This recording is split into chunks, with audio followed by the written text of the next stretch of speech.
Good morning, everybody, and welcome to Sunday Q&A from Coast Towers again, the very festive Coast Towers. I'm going to split it into two again because it's Sunday Q&A, doing it on a Sunday because it's been hectic again, and it takes. If I do a long video, it takes forever to upload. So I'll do the videos, and then we'll do the miscellaneous, and you can watch one or the other or whatever. So anyway, hello guys, hope we're all well.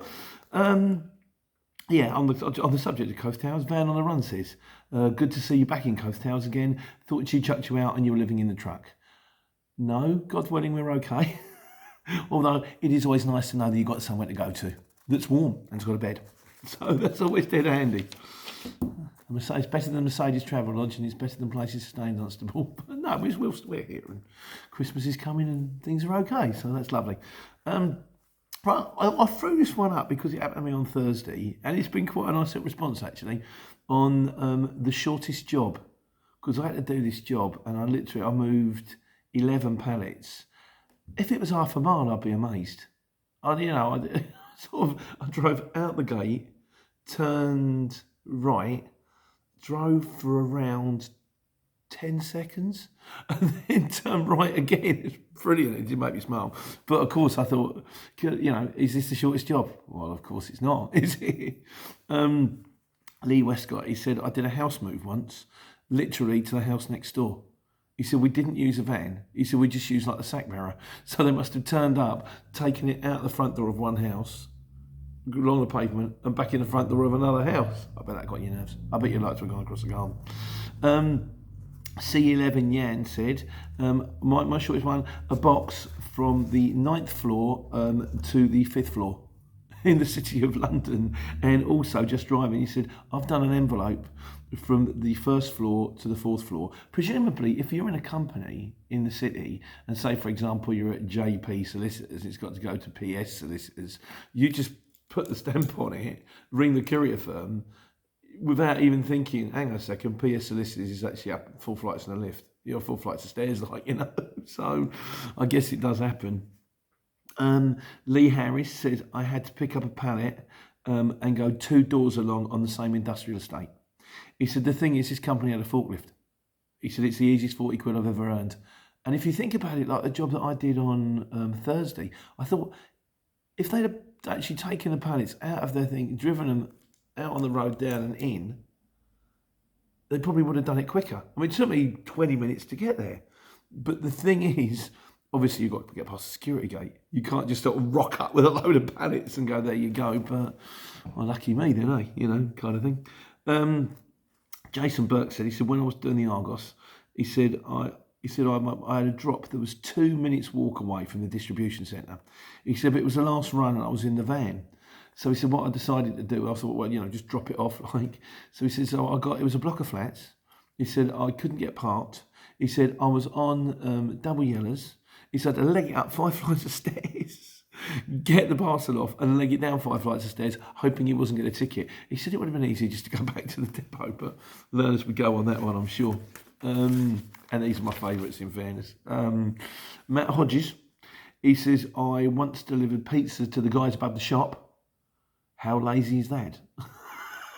Were these guys particularly hungry and feeling very relaxed after some sort of herbal cigarettes? Oh, God. We can't be bothered to go down and get the pizza, get someone send it upstairs. And I think my favourite is Sean Blackburn. He said, when I worked for Uber, he said, I delivered a KFC to a guy parked in the KFC car park. So what? You drive in, pick it up, put it in the car, drive like 2 yards and go, there's your chicken. I love it, fantastic. Anyway, but that was cool. Right, so what else we do this week? We did the pros and cons of sitting on a bay. Lee Allen, this makes good sense actually. No, I do this too, Lee. He says, what I do if I go into Amazon and I have 4 pallets or less is I tell them that I've got a tail lift. They'll put you on a ramp because you've got bays. There's normally like bays 1, 2, 3, 4, 5, and then you get by 100 and 101 or 40 and 41's a ramp. So it's just like you drive up a little concrete ramp, and they'll give you a pump truck. Normally 15 minutes max. I had my own pump truck, and I have done it before. I've gone to them. I've gone rather because if you're on a bay, you're stuck. Whereas if you turn around to me, you go, look, I said, I was in Jaguar on one night this week, a late one, and I went up to the guy and I've gone, look, I've got pump truck, I have got a tail lift, it's 4 pallets, and there are Arctic parts in front of me. I'm like, I said, I can take it off myself. You know, he still have to see me supervisor, I'm not sure. As it was, he went, you've got 4 pallets, mate, and the other guy was asleep. He said, just go in and get them off, like, you know. But at least, even if they don't let you do that, it kind of it alerts to them the fact that you're not just like, I'm just prepared to sit here for ages and tell me when to go. So I would like to get this done, lads. I've got jobs to be getting on with. So, but yeah, and the other thing about the Amazon is that they will put you on a ramp, but you know, I mean, not always. I think I was there last week, and there were 2 doors, but one of the doors wasn't working. So there were 3 trucks in front of me, and you think, oh, I've got to wait for them to get off. It's still quicker to wait for those 3 trucks to handball it off, you know, with the, you know, take it off with a pallet truck and tail lift, than it is to be on a bay, because you can be on those bays hour and a half, 2 hours. Even if you're queuing up the trucks, chances are you're out within 3/4 an hour max, which is not so bad. Matt Hodges, he says he took a shipping container to a distribution centre. This is on the leaving the keys thing. He said, so they told him to drop it on a bay. So I've dropped it on a bay as requested. I've then driven 200 metres away, parked up the tractor unit, and the guys turned around and he said, I need your keys. I was like, why? It's not going to move. I can't move it. Health and safety. There you go. Hope you're alive, is on. Right, and that was kind of it on bays. And then there was like a few on that we did one about the Webesto night heater for the lorry.